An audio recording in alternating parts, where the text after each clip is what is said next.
Well, infrastructure isn't the most exciting of terms, but it's probably easiest described as everything that isn't a building. The infrastructure is the utilities, the pipes, the wires, the roads. It's laying the paving, the beautiful parks, planting the trees.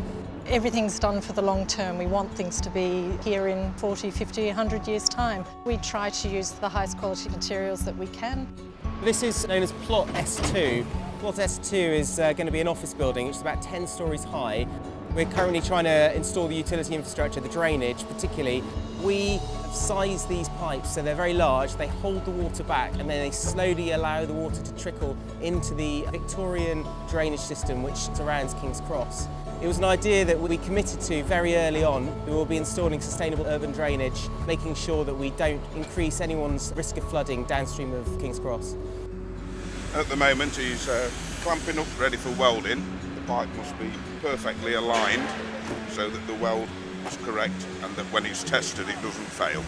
The pipe itself is what's known as district cooling. It takes chilled water around to the buildings around King's Cross for the air conditioning systems to work from the big cooling pod that's being built behind you. Just a nice efficient way of doing it. Very good efficient way of doing it. The stuff below the ground we don't really see again, but obviously a lot of the finishes we do now, we see the public coming in. There's a great deal of satisfaction with that.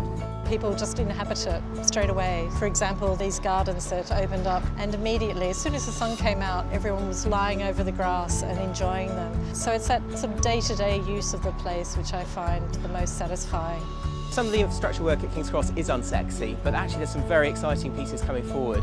In the near future we'll be delivering the Somers Town Bridge, which is a 38-metre long steel bridge that's going to span the Regent's Canal. It's very elegant, very slender. It's just going to really open up the estate and help link in both sides of the canal to the rest of London. So I'd like to think that the legacy of King's Cross is there for everyone to see.